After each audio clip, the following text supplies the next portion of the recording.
Nah, kita mau sedang doa ya. Tuhan Yesus, kami bersyukur Tuhan karena kami bisa berada di sini, belajar bersama mengenai materi yang akan kami sampaikan minggu depan. Ya Tuhan, berilah kami kepintaran sehingga kami bisa menyiapkan materi ini dengan sederhana, menyederhanakan kuasa-Mu dengan kata-kata manusia, tapi bisa memaparkan kehendak-Mu. Terima kasih juga Tuhan karena Engkau memberikan hikmat bijaksana dan kesabaran kepada hamba, sehingga hamba bisa menyelesaikan PPT ini. Pimpin kelas ini Tuhan, hanya dalam nama Tuhan Yesus kami berdoa. Amin. Tapi aku mau baca itu belum diaktifin. ya donat penuhnya nanti. Ya, pegang dulu, tapi makannya nanti terakhir ya. ini donat aku mau bagi, tapi aku mau kasih kalian potongannya. Oh, potongannya. Mau cuci tangan dulu dah? Iya. Atau sudah kecil aja untuk potongannya. Iya dong, Iya. mesti kayak gini ya. Mesti kayak gini ya. Suami jasa sebelum kayak gini. Oh, gitu. Makanannya ya biasa. Jadi makan. Makan lah. Saya banyak dia makan. Oh, Masa cuma Belinya Iya sekarang. lupa beli kemarin. Oh tahun depan.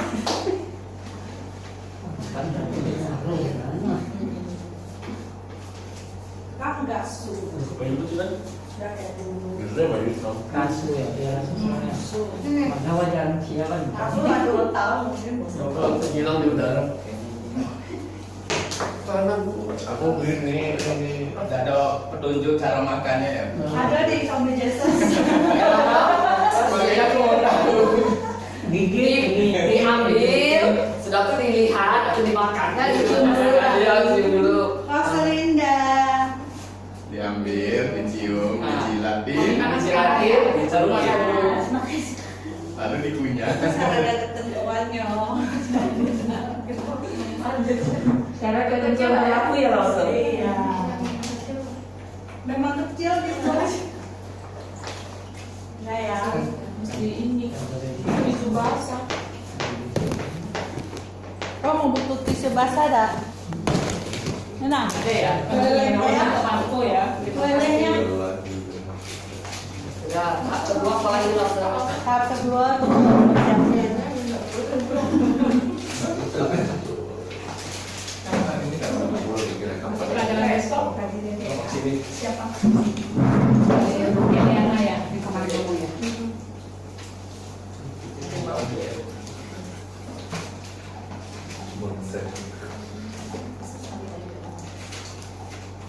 Sirim. Tanya. Mampu.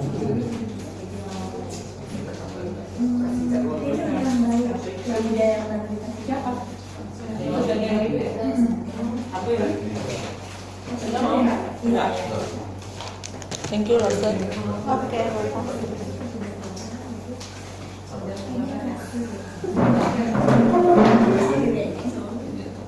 Wow, bagusnya. Beli taman rumah kita. Amin. Tapi itu di Itu rencana panti jompo ya. Ya, ada rencana Berarti jompo ya. ada tempat mancing. Iya, ini tuh khusus panti jompo dibikinnya kayak Tapi gitu. itu boleh dibilang ada dana. Kalau sering Itu aku ngamal lagi gede bangku. Langsung limsen sama langsung sekarang. Coba bayangkan. Tapi rumah Langsung Limsan sama Langsung Sekar sudah satu tingkat, udah cocok. Oh. Kurang ayatnya aja ya. Kurang airnya. Doa ya Pak. Sudah dan belum.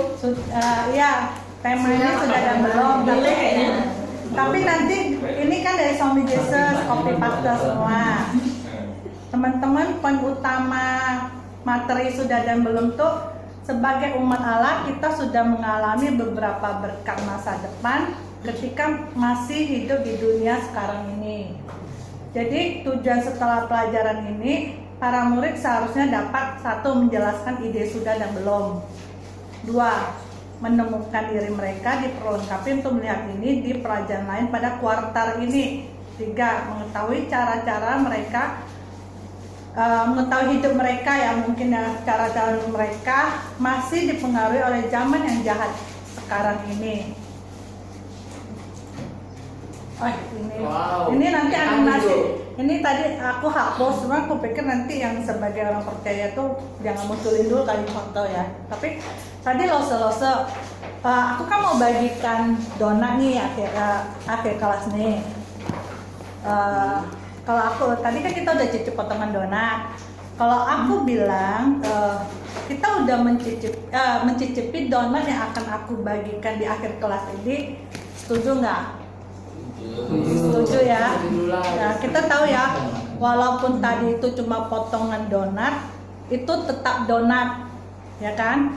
Jadi kita udah menikmati donat yang akan aku bagikan di akhir kelas nanti, ya kan? Nah, sebagai orang percaya kita juga sudah mencicipi surga di zaman ini, tetapi belum sepenuhnya.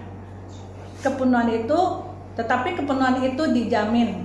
Nah, sekarang apa maksudnya dengan kata sudah dan belum yang ada di PPT ini? Mungkin itu sama seperti para remaja ya.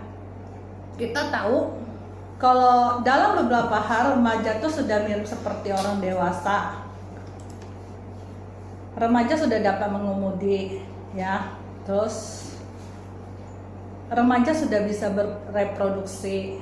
Kalau di Suami Yesus tuh berkembang biak, cuma aku pikir bereproduksi ya kan, bisa punya. Terus karena secara apa ya namanya biologis ya, secara apa mereka sudah lengkap ya untuk bereproduksi. Terus remaja tuh sudah bukan lagi anak-anak. Kalau mungkin dulu waktu anak-anak mereka tuh mau apa bisa langsung marah, teriak, nangis, tapi mereka mungkin sudah bisa belajar mengendalikan diri ya. Tetapi dalam beberapa hal remaja belum seperti orang dewasa. Kenapa? Mereka masih tinggal di rumah orang tua. Terus mereka masih bergantung kepada orang tua ya. Mungkin dalam hal keuangan ya mereka bergantung ke orang tua. Terus mereka masih belum diberi tanggung jawab seperti orang dewasa. Belum diberi tanggung jawab untuk mencari nafkah umpamanya ya. Nah, teman-teman, remaja tuh mungkin mengalami ketegangan antara apa yang sudah mereka terjadi pada mereka ya menjelang dewasa dan apa yang belum. Mungkin teman-teman sama aku pernah ngadapi ya, ketika kita kasih nasihat ke remaja, mereka bilang sudah lah Mi, aku ngerti lah gitu ya. Kalau kita yang udah punya anak-anak remaja, kita tahu, kita merasa kita perlu kasih tahu, tapi mereka merasa mereka udah lebih tahu dari kita. Nah, ketegangan itu akan terus berlanjut sepanjang masa remaja mereka. Jadi remaja itu sedang menantikan hak istimewa dan merasa frustasi sampai hak istimewa itu menjadi milik mereka. Nah, sebagai orang percaya, kita juga sudah mengalami janji Allah, tetapi kita belum mengalami kepenuhannya. Maka kita merasa frustasi juga. Hari ini kita akan belajar memahami situasi ini, ya, teman-teman. Allah memiliki tahapan yang berbeda untuk membawa Kristus ke dalam dunia sebagai juru selamat. Kita tahu, kita akan nonton video yang menjelaskan apa yang Allah kerjakan dalam situasi periode historis Alkitab itu. Jadi video ini akan menjelaskan kalau karya penebusan Kristus ke dalam dunia sebagai juru selamat itu sudah ada sejak Kejadian sampai kenaikan Yesus ke surga dan akan mencapai final pada saat kedatangan Tuhan Yesus yang kedua. Jadi video itu menjelaskan kalau karya penebusan Allah itu berkembang ya, seperti tumbuhan tuh berkembang yang sudah ada dari Kejadian sampai ke Perjanjian Baru ya. Perjanjian Baru yaitu kelahiran, pelayanan Tuhan Yesus, kematian dan kebangkitan Tuhan Yesus ke surga, dan itu akan mencapai final pada saat kedatangan Tuhan Yesus kedua kali. Kita nonton ya, video ini cukup panjang dan tuh ini giganya besar 400 ya contoh ya. Aku nggak tahu akan dimasukin apa enggak, cuma waktu aku lagi mempersiapkan ini, aku lagi nonton versi panjangnya tuh 2 jam. Dan aku pikir, oh ternyata begitu nonton aku melihat, oh ternyata Allah kita tuh mengagumkan gitu loh. Dari kejadian waktu dia waktu wahyu firman-Nya kepada ular itu udah ada karya penebusan Allah. Tapi aku ambil versi pendeknya, mau diambil silakan karena ini lumayan 12 menit ya, kita nonton aja ya.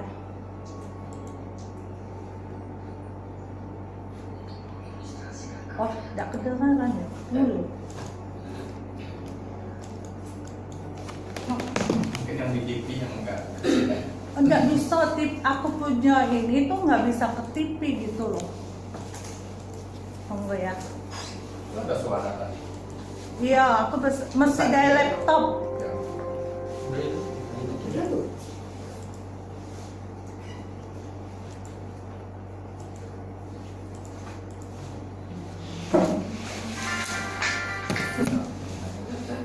Tunggu ya.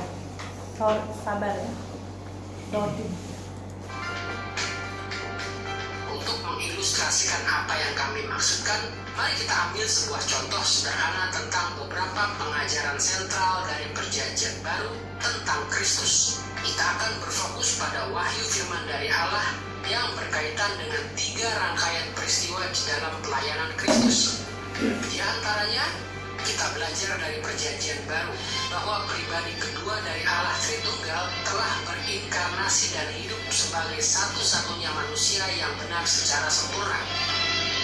Perjanjian Baru mengajarkan bahwa kematian, kebangkitan, dan kenaikan Kristus ke surga menjamin penebusan bagi umatnya dengan membayar dosa-dosa mereka, memberikan hidup baru kepada mereka, dan menganugerahkan karunia Roh Kudus kepada mereka.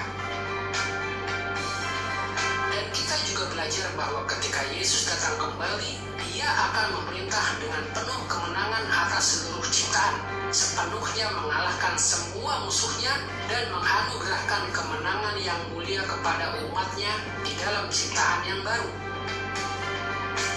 Tindakan-tindakan dan kata-kata Allah ini adalah unsur-unsur sentral dari Injil Kristen.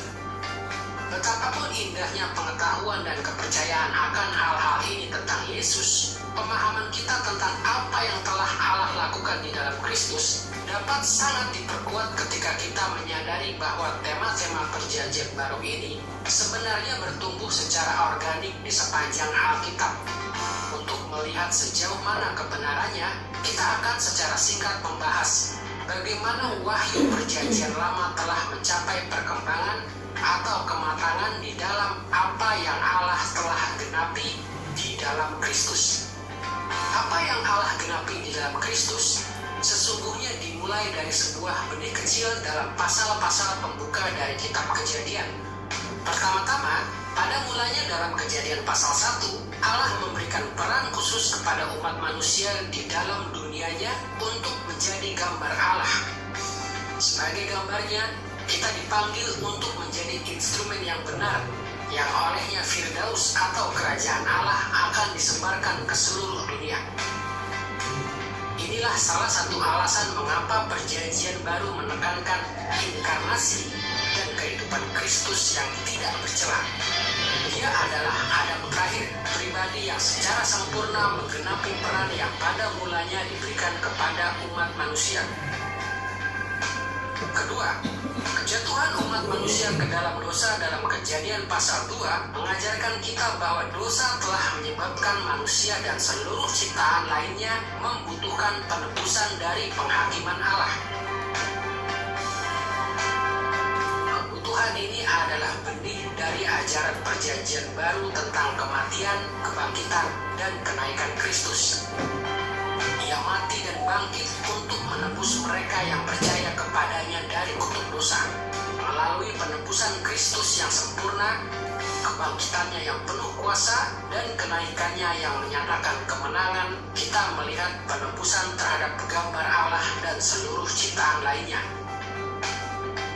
Ketiga, langsung setelah kejatuhan ke dalam dosa, Allah memberitahukan bahwa satu hari kelak sisa tebusan umat manusia yang benar akan beroleh kemenangan atas kejahatan. Dalam Kejadian pasal 3 ayat 15, kita membaca perkataan yang Allah sampaikan kepada ular itu. Aku akan mengadakan permusuhan antara engkau dan perempuan ini, dan antara keturunanmu dengan keturunannya. Keturunannya akan meremukkan kepalamu, dan engkau akan meremukkan tumitnya. Di sini Allah menyatakan bahwa umat manusia akan terbagi ke dalam keturunan ular atau iblis dan keturunan Hawa. Mereka yang terus mengikuti tipu daya si ular, dan mereka yang melakukan apa yang pada mulanya diperintahkan kepada manusia. Seperti yang ditunjukkan oleh ayat ini, kedua kelompok manusia ini akan berseteru, tetapi Allah berjanji bahwa pada akhirnya keturunan perempuan itu akan meremukkan kepala si ular, mengklaim kemenangan atas ular itu dan keturunannya.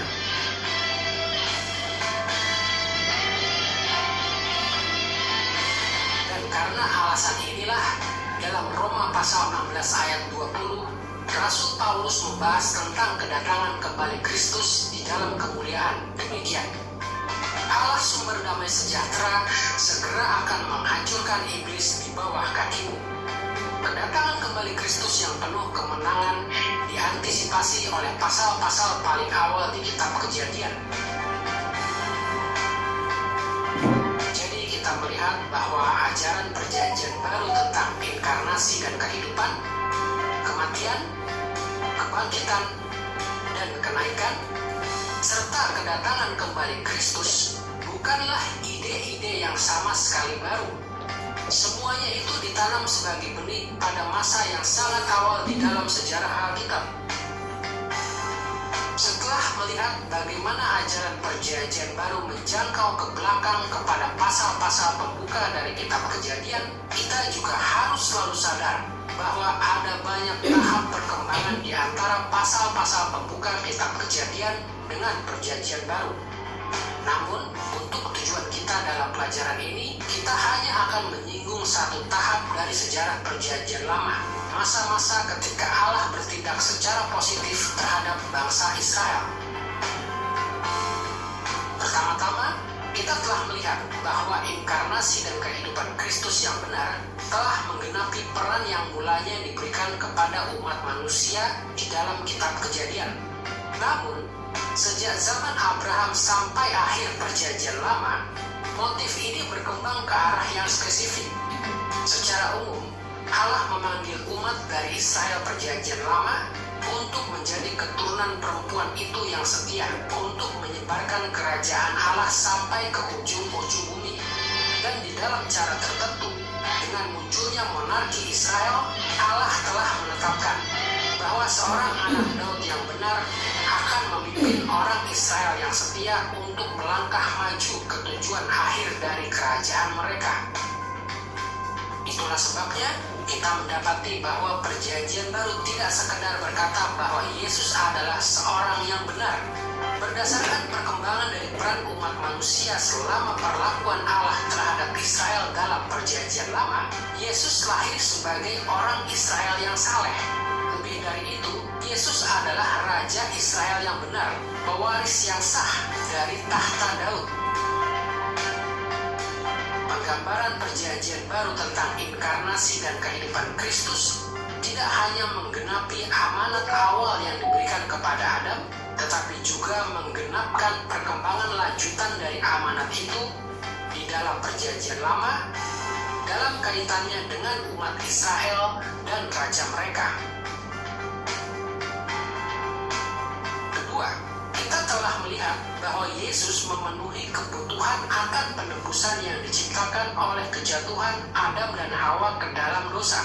Namun, ketika kita mempertimbangkan bagaimana tema penebusan ini berkembang dalam perjanjian lama, kita dapat memahami karya Kristus dengan lebih lengkap.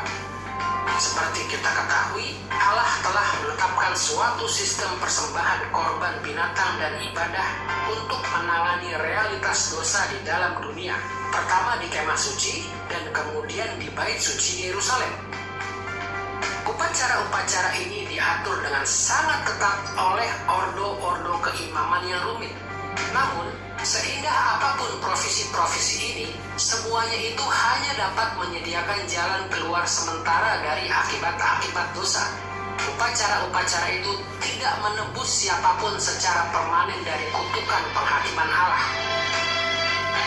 Perkembangan dalam sejarah Perjanjian Lama ini menjelaskan mengapa Perjanjian Baru menekankan hal-hal tertentu tentang penebusan yang terjadi melalui kematian, kebangkitan, dan kenaikan Kristus. Ketika Yesus mati di kayu salib, Ia mati sebagai korban yang sempurna bagi umatnya sebagai penggenapan dari semua persembahan korban binatang di dalam Perjanjian Lama. Ia terbukti telah menjadi persembahan korban yang sempurna dan final dengan kebangkitannya. Dan bahkan pada saat ini, sebagai Tuhan yang telah naik ke surga, Ia menjadi pengantara kita untuk mewakili umatnya sebagai imam besar kita yang agung. Dan di dalam peran ini, Ia terus mengacu kepada jasa-jasa pengorbanannya ketika Ia melayani di bait surgawi Allah. Jadi sementara karya penebusan Kristus menjangkau ke belakang sampai kepada kejatuhan ke dalam dosa di pasal-pasal pembukaan dari kitab Kejadian, karya itu juga bertumbuh dari tahapan-tahapan kemah suci dan ibadah Israel di bait suci yang berada di antaranya. Ketiga, pengajaran Perjanjian Baru tentang kemenangan terakhir yang gemilang pada kedatangan Kristus kembali juga bertumbuh dari perlakuan Allah terhadap Israel. Ketika Allah memanggil Israel untuk menjadi umat istimewanya yang benar, Ia memanggil mereka untuk hidup dalam kemenangan sebagai benih perempuan itu. Bangsa-bangsa bukan Yahudi yang mengikuti jalan iblis telah menentang dan menyusahkan Israel dalam segala hal di seluruh Perjanjian Lama. Tetapi Allah menjanjikan kemenangan final bagi Israel Perjanjian Lama saat Israel dengan setia menyebarkan kerajaan Allah. Karena alasan inilah, seharusnya tidak mengejutkan jika Perjanjian Baru menggambarkan kemenangan final di dalam Kristus, dalam langit yang baru dan bumi yang baru, sebagai kedatangan Yerusalem yang baru. Sementara Injil diberitakan, dan orang Yahudi maupun orang bukan Yahudi menyerahkan diri mereka kepada Yesus Sang Kristus, Ia membangun gerejanya menjadi satu tubuh dan menuntun mereka. Keputus. Jadi, keputus ya.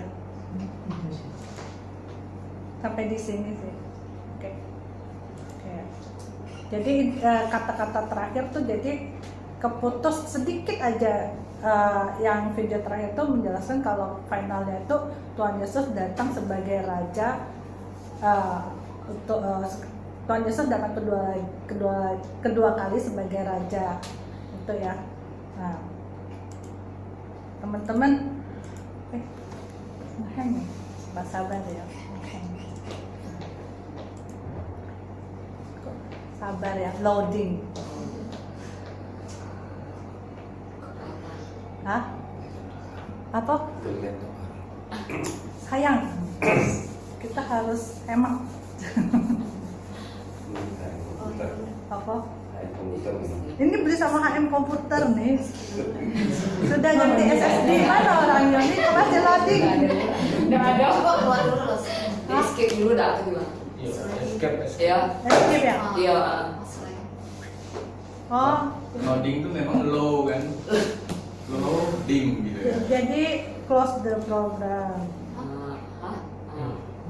Masih banyak. Dia langsung ke PPT-nya lah. Iya. Soalnya berat kan. Iya, 4 ya. Gimana ya Solusinya solusinya? banyak itu, laporannya. Filenya Panjang. 480 mega. Oh, gimana sih? Gak sama sih. Mana tahu ada yang diberi hikmah untuk merangkum video itu dalam kata-kata. Ngajarin pakai itu ya. Itulah ngajarnya. Tidak usah lagi kita. Cek mau ngantuk. Ngantuk kayaknya. Kata-katanya agak Jadi maunya bilang agak leras soalnya. kirimnya aja lah. telepon. Makanya mana tahu guru-guru ada yang bisa merangkum ya. Dan jadi ini kan. Tapi mau bacanya agak Kan dirangkumnya kalau ready bertarget. Hah? Sekali mah kesuka kalau ready bertarget. Itu bisa masuk ke PPT, nggak usah pakai video. Bisa. Jadi dia kan sisi kejadiannya, dan itu sisi perjanjian lama, sisi perjanjian baru. Nah itu sebenarnya tinggal animasinya aja keluar. Iya sih. Nah, puji Tuhan kan udah aku bilang ada porsi yang diberi hikmat. Karena kalau aku memang Gak usah kurang. ini lagi langsung slide ke berapa lagi langsung main. Oh, ya udahlah. Slide ke berikutnya aja. Ada ya. Ya. Jadi teman-teman dari video yang kita nonton tadi, kita lihat di perjanjian lama karya penebusan Allah itu bekerja melalui baik Allah dan sistem korban. Di perjanjian baru, Allah bekerja dalam hidup, penderitaan, dan kematian serta kebangkitan Yesus Kristus. Bagaimana Allah sedang bekerja pada saat ini? Teman-teman, kita tahu ya, kita adalah orang-orang yang hidup di antara kedatangan Yesus yang pertama dan kedua. Dan kita lagi sedang belajar perjanjian baru. Perjanjian baru itu ditulis untuk kita. Nah, kita akan baca firman Tuhan ya. Kita akan baca Lukas pasal 18 ayat 29 sampai 30. Kita minta tolong Mose Hendra tolong baca untuk kita ya.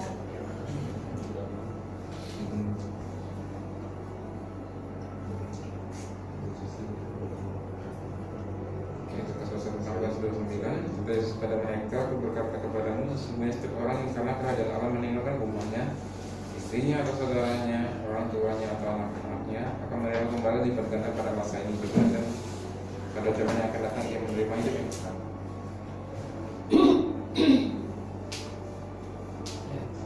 Nah, sudah ya sebentar, aku belum buka.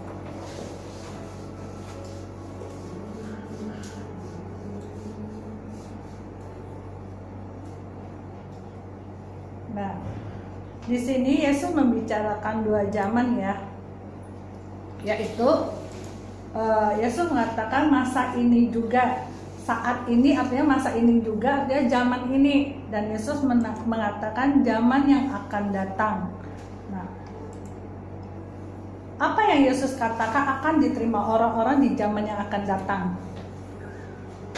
Ada yang bisa bantu jawab gak dalam Lukas 18 ini? Hidup yang kekal Ustaz. Ya, pinter ya.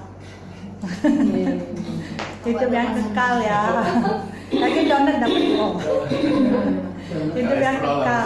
Ah, Kencing manis loh. iya benar. Nah, teman-teman, apa yang dikatakan Tuhan Yesus tentang hidup yang kekal? Kita akan baca 1 Yohanes pasal 5 ayat 11 sampai 13. Kita minta tolong Mose Hendri bacakan untuk kita dan sekali ya. Nah, jawabannya langsung terpapar loh. Lupa. Terpapar. Dan inilah kesaksian itu, Allah telah mengaruniakan hidup yang kekal pada kita, dan hidup itu ada di dalam anaknya. Barang siapa memiliki anak, ia memiliki hidup. Barang siapa tidak memiliki anak, ia tidak memiliki hidup. Semuanya itu kutuliskan padamu, supaya kamu percaya pada nama anak Allah, tahu bahwa kamu memiliki hidup yang kekal. Jadi di ayat 13 yang dikatakan semuanya itu kutuliskan kepada kamu supaya kamu yang percaya kepada nama Allah tahu bahwa kamu memiliki hidup yang kekal. Kita tahu ketika kita percaya kepada Tuhan Yesus, hidup, penderitaan, kematian, serta kebangkitan dan kenaikan Yesus kepada surga telah menjadikan hidup kekal terjamin bagi kita. Kita tahu hidup kekal adalah sebuah pengalaman dari zaman yang akan datang, tetapi sudah dimiliki orang percaya di zaman ini. Nah, teman-teman, kita sudah mengalami zaman yang akan datang sebagian melalui pelayanan Roh Kudus, tetapi belum sepenuhnya karena masih dipengaruhi zaman ini. Mengapa? mari kita lihat apa yang Alkitab katakan mengenai zaman ini dan zaman yang akan datang. Kita akan baca Galatia 1 sampai 15. Itu Lause Linda. Kisah para Rasul 2:17. Galatia 1 ayat 1 sampai 5. Ya, itu dulu baca. Jadi kalau ayat itu Semua Lause dibaca. 1 sampai 5. Iya. Galatia pasal 1 ayat 1. Dari Paulus seorang rasul, bukan karena manusia, juga bukan oleh seorang manusia, melainkan oleh Yesus Kristus dan Allah Bapa yang telah membangkitkan Dia dari antara orang mati, dan dari semua saudara yang ada bersama-sama dengan aku, kepada jemaat-jemaat di Galatia. Kasih karunia menyertai kamu dan damai sejahtera dari Allah Bapa kita dan dari Tuhan Yesus Kristus, yang telah menyerahkan dirinya karena dosa-dosa kita untuk melepaskan kita dari dunia yang jahat yang sekarang ini, menurut kehendak Allah dan Bapa kita. Baginya lah kemuliaan selama-lamanya. Amin. Oke, dari Galatia 1, Galatia pasal 1 ayat 1 sampai 5 kita bisa lihat bagaimana kita mengatakan zaman ini, masa ini, dunia itu dunia yang jahat. Nah, kita akan lihat Kisah Para Rasul pasal 2 ayat 17. Kita minta Lausekan bacakan untuk kita ya. Akan tetapi pada hari-hari terakhir demikianlah firman Allah, bahwa aku akan mencurahkan rohku ke atas semua manusia. Maka anak-anakku laki-laki dan perempuan akan bernubuat, dan teruna-terunamu akan mendapat penglihatan-penglihatan, dan orang-orangmu yang tua akan mendapat mimpi. Dalam Kisah Rasul pasal 2 ayat 17 kita lihat masa ini, saat ini itu adalah hari-hari akhir. Kita ke Ibrani pasal 1 ayat 2, kita minta Yohani tolong bacakan untuk kita ya.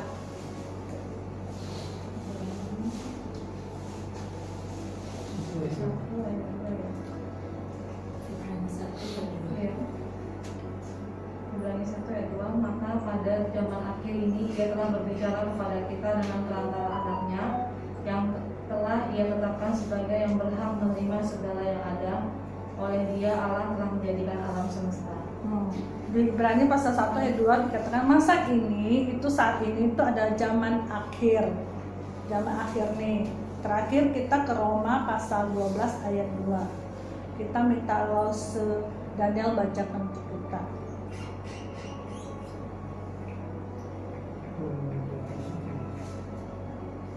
Janganlah kamu menjadi serupa dengan dunia ini, tetapi berubah oleh pembaruan dirimu, sehingga kamu dapat membedakan manakah kehendak Allah, apa yang baik, yang berkenan kepada Allah, dan yang sempurna. Dari Roma pasal 12 ayat 2 kita lihat masa ini itu atau saat ini itu dibilang dunia ini, dunia kita ya. Jadi teman-teman, selama kita hidup di dunia ini, kita akan memiliki masalah. Ya, kita diampuni tetapi masih bergumul dengan dosa, belum sepenuhnya mengalami kekudusan yang akan kita miliki di surga. Aku akan bacakan Yohanes pasal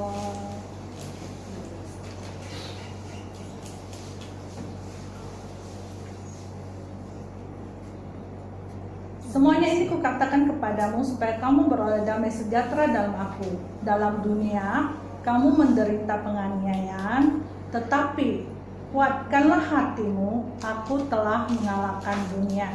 Nah, kita lihat bagaimana Alkitab mengatakan dunia itu dunia yang jahat.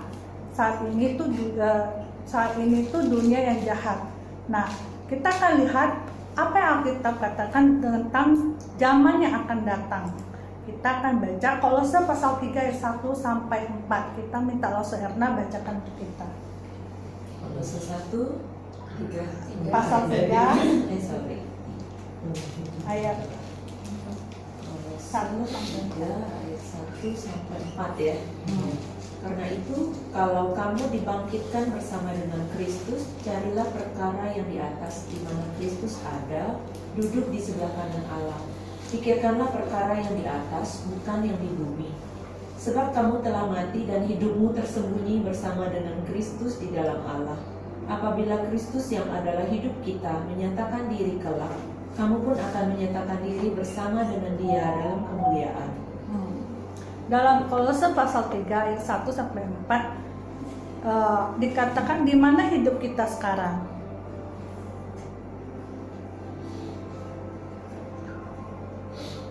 Ada yang bisa bantu jawab? Di mana hidup kita sekarang? Udahlah langsung baik. Hidup kita sekarang tersembunyi bersama Yesus. Jadi hidup kita itu sekarang tersembunyi bersama Yesus dalam Allah, ya. Nah, kita tahu ketika Tuhan Yesus datang kembali, kita akan sepenuhnya mengalami surga. Nah, teman-teman, kita udah lihat kalau zaman ini ada zaman yang jahat. Zaman yang akan datang adalah zaman kedatangan Tuhan Yesus kedua, penuh kemuliaan. Di sini ada beberapa apa ya namanya, beberapa hal tentang zaman ini dan zaman yang akan datang. Mungkin ada juga hal-hal lain ya. Zaman ini mungkin kita tahu saat ini dunia ini dosa-dosa yang ada tuh pornografi. Ya, kalau zaman yang akan datang di surga harusnya kekudusan, ya, terus kebohongan, ya, bohong tuh udah jadi umum. Aku juga kemarin aku ditelepon sama manajer yang di Lampung. Ada satu hal yang dia bertanya kepada aku, ini record ya, simpan ya, sebanyak ini, tapi itu kan jangan kemana-mana, tapi itu juga aku lagi gumulkan juga sih, apa yang dia ngomongkan ada benarnya. Kalau pekerjaan aku tuh BBM dari Pertamina tuh nggak pernah full, kita pesan 16 KL, datanya nggak sampai, jadi perusahaan terpaksa membuat beberapa antipasi untuk mengatasi kekurangan itu. Aku ditanya, antipasi yang kita lakukan tuh dosa enggak? Dia tanya. Cerdik.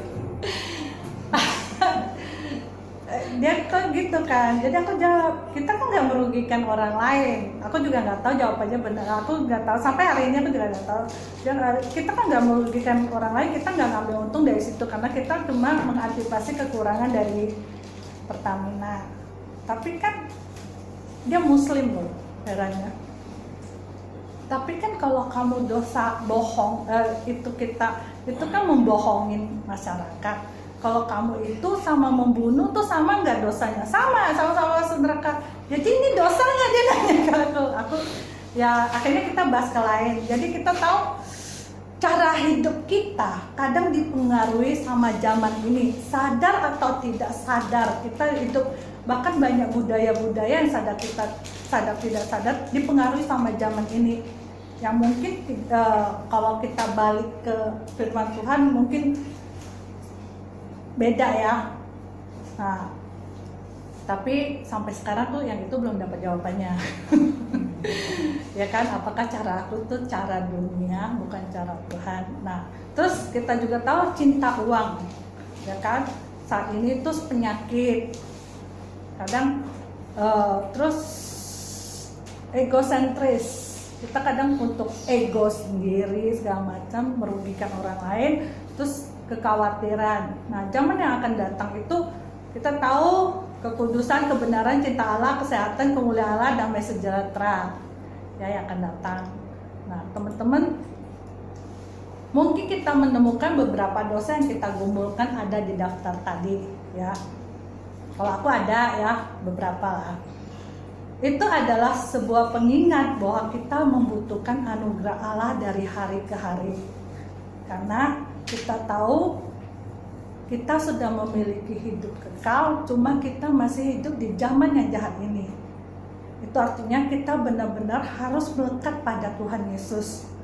Kita butuh baca firman Tuhan, kita butuh berdoa, kita butuh ikut dalam kumpulan orang-orang percaya seperti KPR, TG, dan punya teman seiman. Mungkin itu penting ya, tempat kita bisa diskusi apakah cara-cara kita itu sesuai dengan firman Tuhan apa enggak.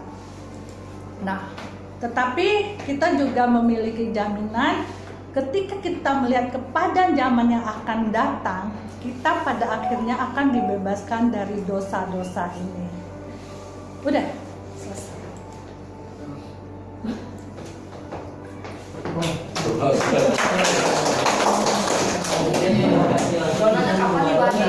Akhir kelas kan masih ada contoh.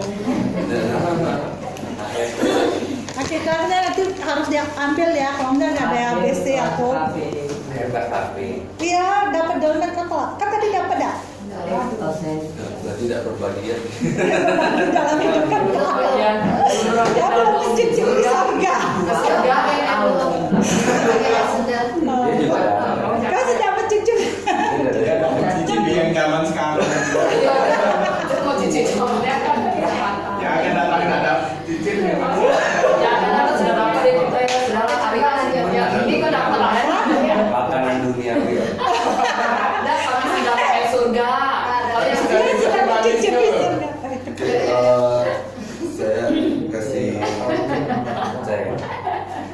Saya kasih feedback ya.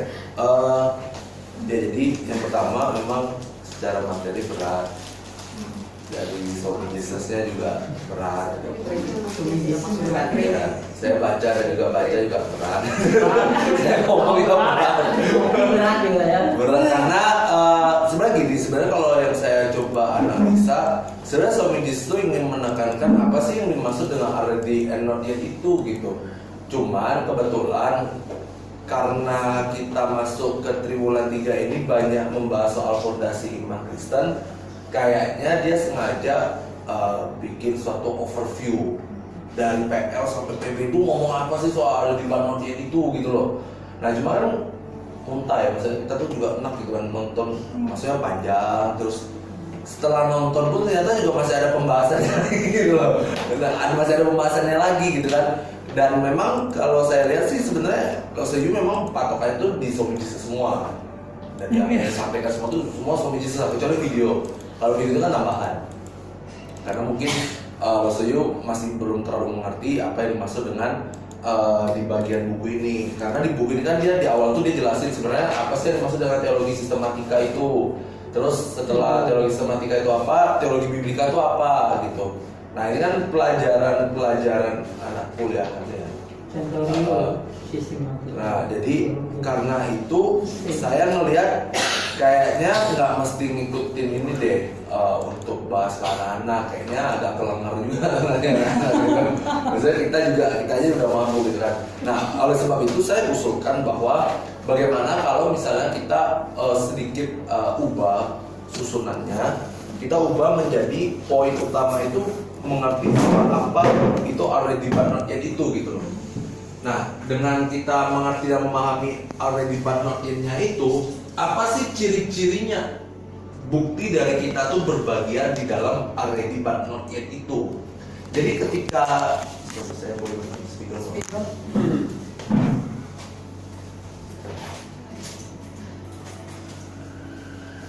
Nah, karena ini berbicara soal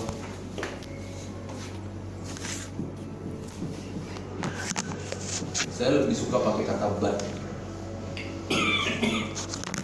Nah, karena kita bahas tentang doktrin ini pasti yang pertama tidak pernah lepas dari yang namanya soal kerajaan Allah. Oke, dan ini yang ditekankan di dalam Soul Jesus. Cuma menurut saya mungkin sebelum masuk ke bagian ini perlu ditambahkan soal yang namanya pertobatan. Nah dari sinilah kita, kalau saya analisa, dari sinilah saya mengerti mengapa pelajaran ini diberikan setelah kita lewati Triwulan 2 kemarin yang bahas soal Tuhan Yesus itu Juru Selamat. Jadi membawa satu keselamatan bagi manusia, dan ketika manusia